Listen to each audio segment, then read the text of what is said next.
मित्रों, आज मैं आपके लिए लेकर आई हूँ एक बहुत ही प्यारी सी सुंदर सी कथा, जिसे तुलसीदास जी ने रामचरितमानस के अरण्यकांड में लिखा है। ऋषि अत्रि जी की कथा। इस कथा में ऋषि अत्रि जी ने एक बहुत ही प्यारी सी सुंदर सी स्तुति गाई है, जिसमें उन्होंने अपना पूरा प्रेम भर दिया है। बहुत ही प्यारी। और साथ ही मैं ऋषि अत्रि जी की पत्नी माता अनुसुईया जी ने जो पतिव्रत धर्म की कथा सीता जी से कही, वह भी मैं विस्तारपूर्वक बताने का प्रयास करूँगी। तो प्रथम मैं श्री गणेश जी तथा माता सरस्वती जी को प्रणाम करके इस कथा का आरंभ करती हूँ। तुलसीदास जी लिखते हैं, ओ रघुपति चित्रकूट बसई नाना, चरित की श्रुति सुधा समाना, ओ बहुरी राम अस मन अनुमाना, होई भीर सबही मोहि जाना, राम सिया राम मेरे हनुमान जय जय राम। अर्थात तुलसीदास जी लिखते हैं कि चित्रकूट में बसकर श्री रामचंद्र जी ने बहुत से चरित्र किए जो कि कानों को अमृत के समान प्रिय लगते हैं। फिर श्री रामचंद्र जी ने मन में विचार किया कि यहाँ पर तो सभी लोग हमें जान गए हैं, अगर हम यहाँ पर ज़्यादा रुके तो लोगों की भीड़ जमा हो जाएगी, अतः हमें यहाँ से अब चलना चाहिए। फिर आगे तुलसीदास जी लिखते हैं, ओ सकल मुनि सन विदा कराई, सीता सहित चले दो भाई, अतिरी के आश्रम जब प्रभु गया हूँ, सुनत महामुनि हर्षित भया हूँ, राम सिया राम मेरे हनुमान जय जय राम। यानी सकल मुनि यानी सभी मुनियों से विदा लेकर श्री रामचंद्र जी सीता जी सहित दोनों भाई चले हैं। जब ऋषिवर अत्रि जी के आश्रम में श्री रामचंद्र जी पहुँचे तो उनका आगमन सुनते ही ऋषिवर अत्रि जी हृदय में हर्षित हो गए। आगे तुलसीदास जी उनकी दशा का वर्णन करते हुए लिखते हैं कि पुलकित गात, वो पुलकित गात अत्रि उठी धाये, देखी राम आतुर चले आए, ओ करी दंडवत मुनि उरलाए, प्रेम बारी दो जन अनवाहे, राम सिया राम मेरे हनुमान जय जय राम। जब ऋषिवर अत्रि जी ने प्रभु का आगमन अपने कानों से सुना तो वो बैठे हुए थे, सुनते ही उठकर दौड़ते हैं उनकी तरफ, उनसे मिलने के लिए, श्री रामचंद्र जी से मिलने के लिए। अब श्री रामचंद्र जी तो हैं ही भक्तवत्सल। जब उन्होंने देखा कि ऋषिवर अत्रि जी उनकी ओर दौड़ते हुए आ रहे हैं तो वो भी शीघ्रता से चले हैं और दंडवत करते हुए दोनों भाइयों को, राम जी तथा लक्ष्मण जी को, ऋषिवर अत्रि जी ने उठाकर हृदय से लगा लिया और अपने नेत्रों के प्रेम और शोक के जल से दोनों भाइयों को नहा दिया। तुलसीदास जी उनकी दशा का वर्णन करते हुए लिखते हैं तुलसीदास जी कि देखी राम छवि नयन जुड़ाने, सादर निज आश्रम तब आने, ओ करी पूजा कह वचन सुहाई, दे मूल फल प्रभु मन भाई, राम सिया राम मेरे हनुमान जय जय राम।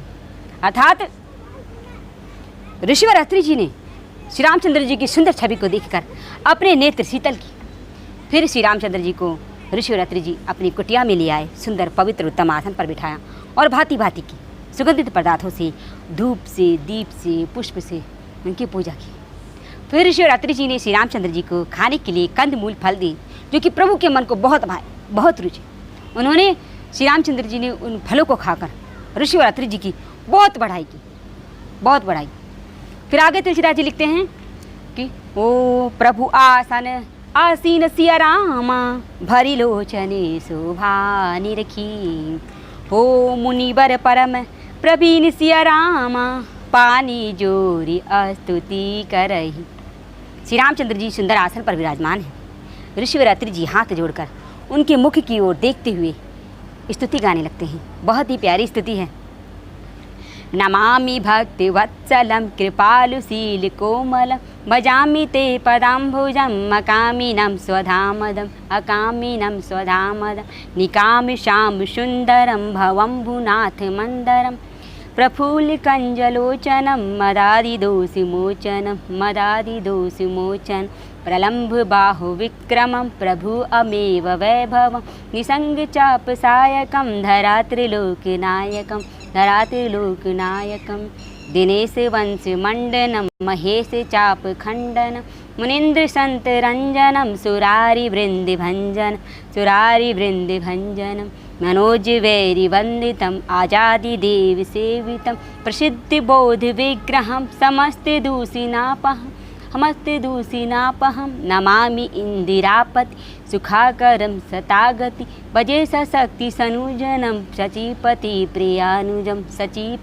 प्रियानुजम त्वदाघ्रिमूलिये नरा भजान्ति हि निमत्सरा पतन्ति नो भवन्नवे वितर्कवीचि संकुले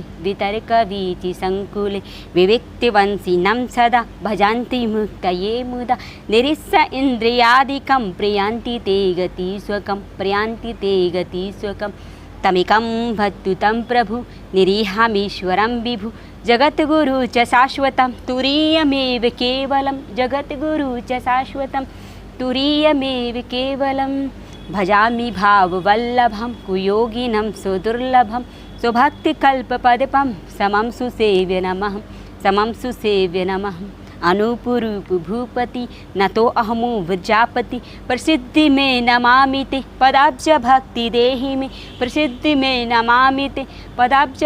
देहि मे पठन्ति ये श्रुतम् इदं नरादरेणि ते पदं प्रजान्ति नात्र संशया त्वदीय भक्ति संयुक्ता। जो मनुष्य इस स्तुति को गाता है, सुनता है, वह श्री रामचंद्र जी की भक्ति से पूर्ण होकर उनके वैकुंठ लोक में जाता है। इसमें रंच मात्र भी संदेह नहीं।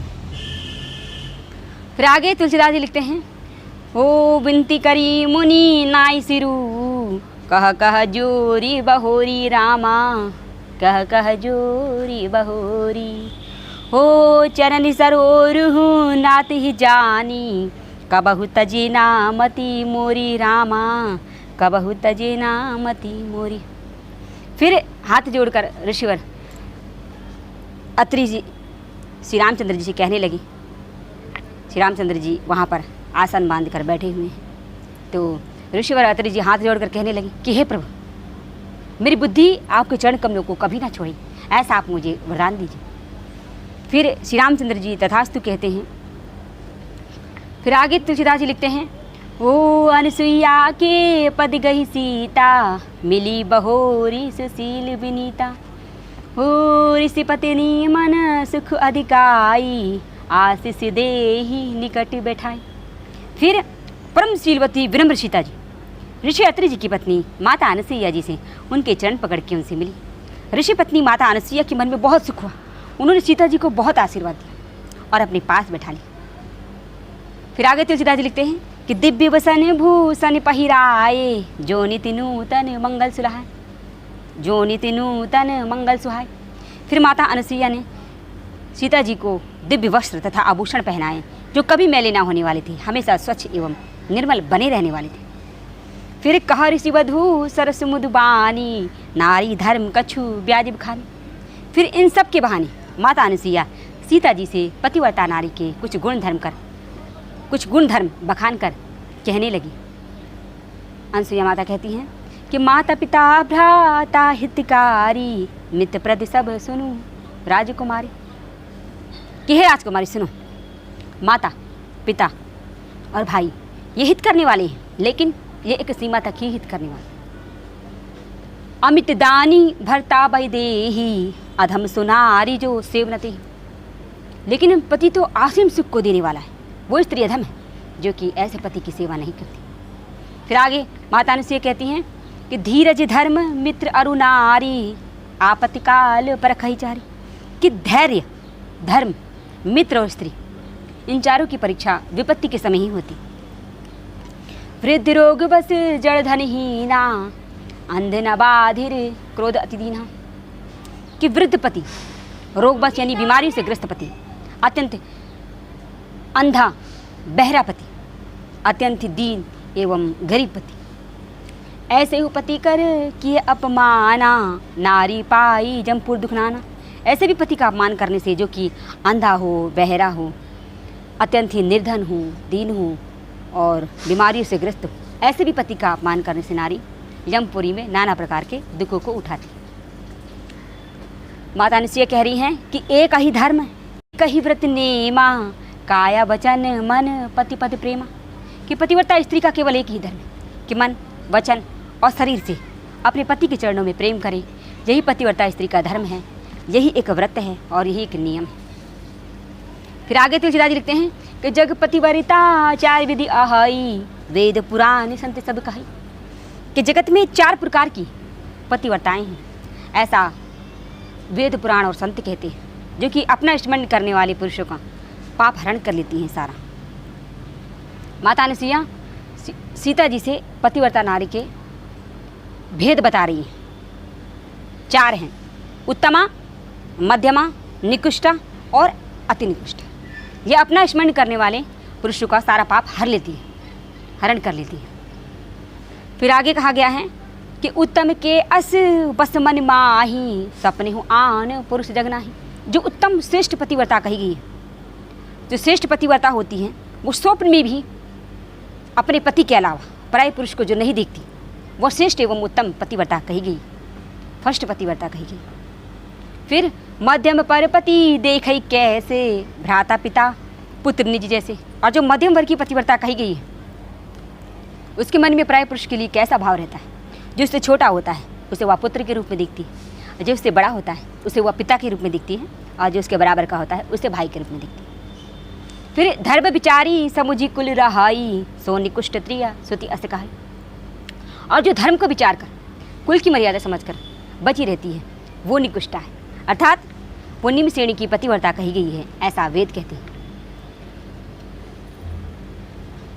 फिर आगे भी कहा गया है कि बिनु अवसर भय तेरह जोई, अधम सोनारी जो सेवनते ही, पतिवंचक पर पतिरति करई, रोवर नरक कल्प सत परई। और जो कि भयवश यानी भयभीत यानी डर से पतिव्रता बनी रहती है, उसे जगत में अधम जानना चाहिए। जो स्त्री अपने पति से छल करती है, पराये पति से रति करती है, वह 100 कल्प तक रोवर नरक में दुखों को उठाती रहती है। कि क्षण सुख लागी जन्म सत कोटि, दुख न समझ तो ही सम को खोटी। जो स्त्री क्षण भर के सुख के लिए असंख्य जन्मों के दुखों को नहीं समझती, उसके समान मूर्ख कौन होगी। बिनु श्रम नारी परम गति लहाई, पतिव्रत धर्म छड़ी छल गहाई। किंतु जो स्त्री सब छल छोड़कर पतिव्रत धर्म ग्रहण करती है, वह बिना ही परिश्रम इस लोक में सब सुखों को भोग कर अंत में परम कल्याण में गति को प्राप्त करती है, इसमें बिल्कुल भी संदेह नहीं है। फिर आगे भी तुलसीदास जी ने लिखा है कि पति प्रतिकूल जन्म जहाँ जाई, विधवा होई पाई तरुणाई। किंतु जो स्त्री अपने पति से छल करती है, पराये पति से रति करती है, वो जहाँ भी जाकर जन्म लेती है, अपने पति के अनुकूल चलती है, वो जहाँ भी जाकर जन्म लेती है, वो भरी जवानी में विधवा हो जाती है। श्रीमद् भागवत महापुराण के 7वें स्कंद में श्री सुखदेव जी मुनि कहते हैं कि स्त्राणी च पतिदेवरम चक्षुषु सानुकूलता, तब्द न धूसव निवृत्ति सच नित्यम तद्व्रत धारणा। अर्थात पतिव्रता स्त्री को चाहिए कि अपने पति की सेवा करे, पति की संबंधी को प्रसन्न रखे, पति के अनुकूल रहे, पति के नियम की रक्षा करे और पति को ही इष्ट देव मानने वाली ये पतिव्रता स्त्री के धर्म है। फिर आगे भी कहा गया है कि समर्जनोत पलोभ्यम गृह मंडल वर्तनम, स्वयं च मंडिता नित्यम परिमृष्ट परिचिता। अर्थात पतिव्रता स्त्री को चाहिए कि साफ सफाई से घर को सुंदर एवं मनोहर बनाकर रखे, घर की सामग्री को सुरक्षित रखे और वस्त्र आभूषणों से हमेशा अलंकृत रहे। फिर आगे भी कहा गया है कि काम रुचा वचे साध्वी प्रक्षेण दमेंचा, वाक्यम सत्य प्रेमणा कलो कलो भजित पति। अर्थात पतिव्रता स्त्री को चाहिए कि अपने पति की छोटी बड़ी सभी इच्छाओं को पूर्ण करे, विनय इंद्रिय संयम सत्य एवं प्रिय वचन द्वारा अपने पति की सेवा करे। फिर आगे भी कहा गया है कि संतुष्टा लोलुपा दछा धर्मज्ञ प्रिय सत्यवाकम, आप्रमंता सुचि स्तिग्रधा पति पतितम भजित। अर्थात पतिव्रता स्त्री को चाहिए कि जो कुछ मिल जाए उसी में संतुष्ट रहे, किसी भी वस्तु को देखकर ललचाए नहीं, सभी कार्यों में चतुर एवं धर्मज्ञ हों, हमेशा प्रिय वचन बोले, अपने कर्तव्य में हमेशा सावधान रहे, पति पतित ना हो तो उनकी हर इच्छाओं को पूरी करें। या पति हरि भावेन भजे चीरी तत्परा हरे आत्मना हरे लोके पात्य श्रीरी मोदते। जो लक्ष्मी जी के समान पति को परमेश्वर के समान मानकर उनकी आराधना करती, उनकी सेवा करती, उसका पति वैकुंठ लोक में भागवत स्वरूप प्राप्त होता है और वह लक्ष्मी जी के साथ आनंदित होती है। सावित्री, लोकमुद्रा, शतरूपा, अरुंधति, सांडिला, माता अनुसुईया, माता लक्ष्मी, माता सती, स्वती, स्वाहा, स्वधा, क्षमा, मैना, श्रद्धा और भी बहुत सी पतिव्रताएं कही गई हैं, जिन्होंने अपने पतिव्रत के बल पर ही वे सारे जगत की पूजनीय हो गई, ब्रह्मा, विष्णु, महेश एवं मुनीश्वरों की भी माननीय हो गई। श्रुतियों तथा स्मृतियों में पतिव्रता धर्म को श्रेष्ठ एवं महान बताया गया है। उनके जैसा श्रेष्ठ धर्म दूसरा कोई नहीं। पतिव्रता स्त्री को चाहिए कि अपने पति का नाम मुख से ना ले।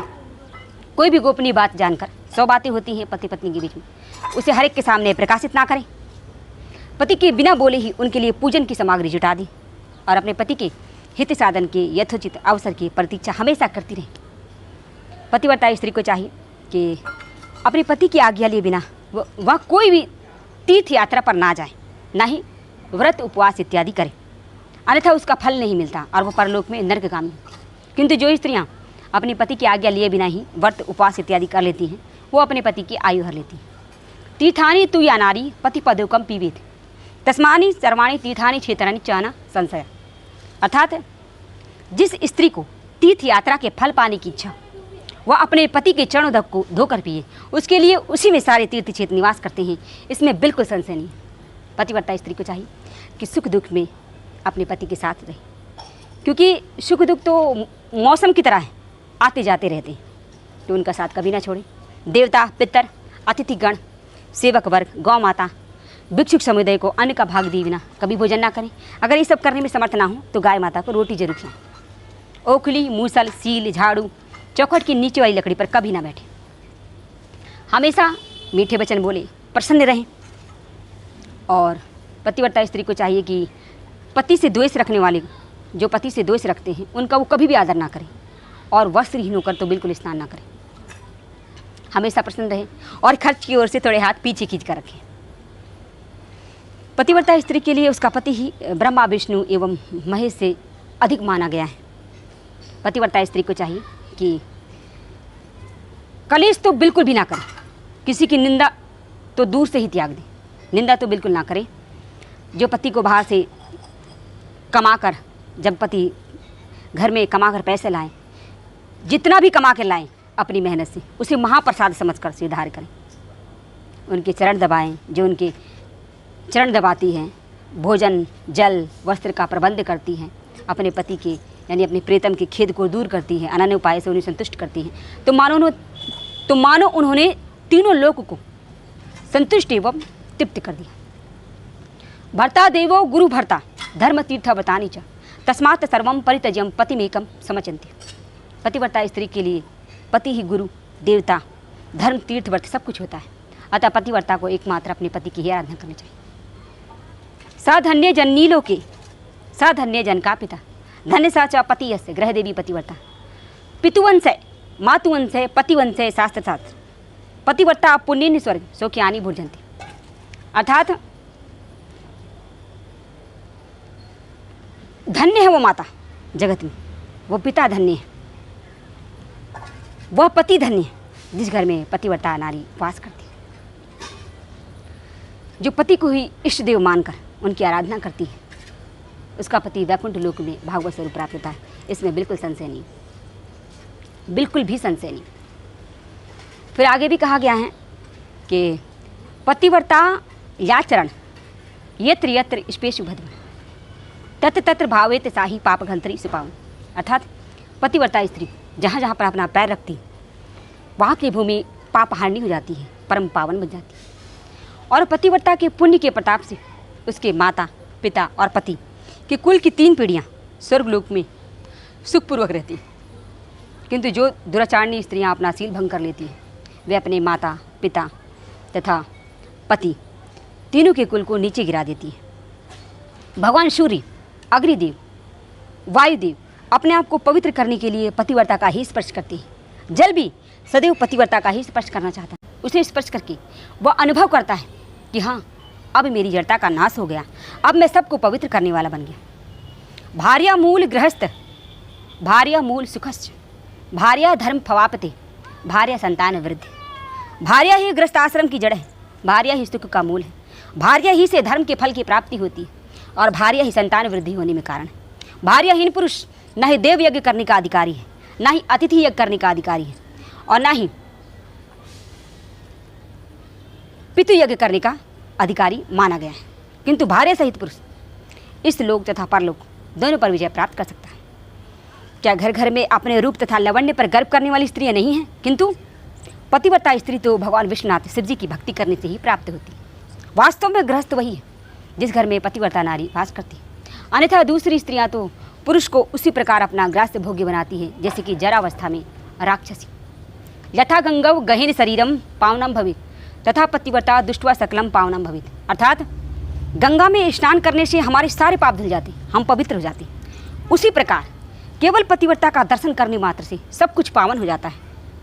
पतिव्रता स्त्री तथा गंगा मैया में कोई भेद नहीं है। पतिव्रता स्त्री को माता पार्वती समझना चाहिए और उनके पति को भगवान शंकर के समान मानकर ज्ञानी जनों को उन्हीं का पूजन करना चाहिए, ऐसा शिव पुराण में कहा गया है। तारापति सुति नारी क्षमा सा सा स्वयं तथा, तारापति सुति नारी क्षमा सा सा स्वयं तपा, फलम पति सक्रिय स धन्य तो दंपति सिंह। अर्थात पति प्रणव है तो नारी वेद की ऋचा है, पति तप है तो नारी क्षमा है, नारी सत्कर्म है तो पति उसका फल है। अर्थात पतिव्रता नारी तथा उसके पति दोनों दंपति धन्य हैं। फिर आगे माता अंसिया कहती हैं कि जासु गावत सुत चारी रामा आजहु तुलसी का हरि ही प्रिय। अर्थात पतिव्रत धर्म के कारण ही आज भी तुलसी माता श्री हरि को अत्यंत प्रिय है और चारों वेद उनका यश गाते हैं। सुन सीता तब नाम रामा सुमिरी नारी पतिव्रत करही, तो ही प्राण प्रिय राम ही रामा कहई कथा संसार हित। कि हे सीता, तुम्हारा तो माता अनसुईया कह रही हैं कि हे सीता सुनो, तुम्हारा तो नाम ले लेकर ही स्त्रियां पतिव्रत धर्म का पालन करेंगी, क्योंकि श्री रामचंद्र जी तुम्हें प्राणों के समान प्यारे हैं और ये पतिव्रत धर्म की कथा तो मैंने संसार के हित के लिए की है। सुनु जानकी परम सुख पावा सादरता सुचरण सिरुनावा। यह सारी कथा सुनकर सीता जी ने, जानकी जी ने माता अनसुईया जी के चरणों में प्रणाम किया। फिर श्री रामचंद्र जी कहने लगे, तब मुनिषा ने कहा कृपा निधाना आयुषु होई जाऊं बन आना। कि हे प्रभु, श्री रामचंद्र जी कह रहे हैं ऋषियों से, ऋषि अत्रि जी से कि हे प्रभु, यदि आज्ञा हो तो दूसरे बन जाऊं। संतति मोह पर कृपा करे हूँ सेवक जानी तजिह नहीं हूँ। कि हे प्रभु, मुझ पर कृपा करते रहिएगा, अपना सेवक जानकर स्नेह ना छोड़िएगा। धीर धुरंधर प्रभु के बानी सुनी सप्रेम बोले मुनि ज्ञानी। फिर धीर धुरंधर श्री रामचंद्र जी के वचन सुनकर ज्ञानी मुनि कहने लगे। ऋषि जी कहते हैं कि जासु कृपा अज शिव सनिकादि चाहत सकल परमार्थवादी, ते तुम राम अकाम पियारे दीन बंधु मुदु बचन उचारे। कि जिनकी कृपा ब्रह्मा जी, शिव जी, परमार्थवादी तत्ववेता सनकादि मुनि सभी चाहते हैं। हे प्रभु, आप वे भी निष्काम पुरुष के भी प्रिय दीन बंधु भगवान हैं, आप ऐसे मीठे कोमल वचन क्यों ना कहेंगे। ऋषि अत्रि जी कहते हैं कि अब जानी मैंने श्री चतुराई भजही तुम्ही सब देव बिहाई। कि अब मैंने लक्ष्मी जी की चतुराई समझी है, कि अब मैंने लक्ष्मी जी की चतुराई समझी है, जिन्होंने सब देवताओं को छोड़कर केवल आप ही को क्यों भजा। जाहि समान अतिशय नहीं कोई ताकरशील असिकस नहीं। अर्थात जिनके समान सब बातों में अत्यंत बड़ा और कोई नहीं है, भला उनका ऐसा शील और स्वभाव क्यों ना होगा, भला उनका ऐसा शील और स्वभाव क्यों ना। कही विधि कहूँ जाऊँ अब स्वामी कहू नाथ तुम अंतर्जामी। अस कही प्रभु बिलो की मुनि धीरा लोचन जल बहा पुलक शरीरा। कि हे मेरे नाथ, आप तो अंतर्यामी, सब कुछ जानते हैं, सबके हृदय की जानने वाले, मैं किस प्रकार कहूँ कि आप जाइए। ऐसे कहकर धीर मुनि हाथ जोड़कर प्रभु के मुख की ओर देखने लगे। फिर उनकी दशा का वर्णन करते हुए तुलसीदास जी लिखते हैं, तन पुलक निर्भर प्रेम पूरण नयन मुख पंकज दिए, मन ज्ञान गुण गौतित प्रभु में देख जप तप का किए। जप जोग धर्म समूह ते नर भक्ति अनुपम पावही, रघुपति चरित पुनीत निसिदिन दास तुलसी गावही। मुनि ने प्रगाढ़ भक्ति रूपी प्रेम प्राप्त कर लिया है। वे मन में सोच रहे हैं कि मैंने कौन से जब तप किए थे, पुण्य किए थे, जिसके कारण मैंने मन, ज्ञान, गुण, इंद्रियों से परे प्रभु के दर्शन पाए। जप जोग धर्म से मनुष्य अनुपम भक्ति को प्राप्त कर लेता है। और श्री रामचंद्र जी के सुंदर यश को तुलसीदास जी रात दिन गाते। कालीमल समर दमन मन राम सुजान सुखमूल, सादर सुनहि जे तिन्हा पर राम रही अनुकूल। श्री रामचंद्र जी की कथा कलयुग के पापों को नष्ट करने वाली, मन को दमन करने वाली है, सुख को देने वाली है। जो इसे आदरपूर्वक सुनते हैं उन पर श्री रामचंद्र जी हमेशा प्रसन्न रहते हैं। फिर आगे भी तुलसीदास जी लिखते हैं कि मुनिपद कमल नाई कर सीसा, चले बन ही सुर नर मुनि ईसा। आगे राम अनुज पुनि पाछे, मुनि बर बेस बने अति काछे। फिर श्री रामचंद्र जी मुनियों के चरणों में प्रणाम करके भाई लक्ष्मण जी सहित चले हैं। आगे आगे श्री रामचंद्र जी चल रहे हैं और पीछे पीछे उनके छोटे भाई लक्ष्मण जी। मुनियों के से बालिकाली वस्त्र पहने हुए हैं, बड़े ही सुशोभित हो रहे हैं, सुंदर लग रहे हैं। तुलसीदास जी लिखते हैं कि उभय बीच श्री सोहई कैसी, ब्रह्म जीव बीच माया जैसी। अर्थात दोनों भाइयों के बीच में, यानी राम जी तथा लक्ष्मण जी के बीच में सीता जी कैसी सुशोभित हो रही, जैसे कोई ब्रह्म और जीव के बीच में माया। सरिता वनगिरी अवघट घाटा, पति पहचान ही दे बरबाटा। सरिता वनगिरी पर्वत अत्यंत दुर्गम घाटियाँ सभी अपने स्वामी को पहचान कर सुंदर रास्ता देती है। जहाँ जहाँ जाई देव रघुराया, करही मेघ तहाँ तहाँ नभ छाया। जिस रास्ते से श्री रामचंद्र जी जा रहे हैं, बादल छाया करते हुए जा रहे हैं। मिला असुर विराध मग जाता, आवत ही रघुबीर निपाता। रास्ते में चलते हुए श्री राम जी को एक विराध नाम का असुर मिलता है, जिसे श्री रामचंद्र जी मारते हैं। तुरंत ही रुचिर रूप ते ही पावा, देखी दुखी निज धाम पठावा। तुरंत ही रुचिर रूप ते ही पावा, देखी दुखी निज धाम पठावा। श्री रामचंद्र जी के हाथ से मरते ही वह असुर सुंदर दिव्य रूप को प्राप्त कर लेता है। दुखी देखकर श्री रामचंद्र जी उसे अपने धाम भेज देते हैं। फिर आगे मुनि सरभंग जी की कथा आती है, बहुत ही प्यारी कथा है, लेकिन उसे मैं आपके साथ अगली वीडियो में शेयर करूंगी। तब तक के लिए राधे राधे।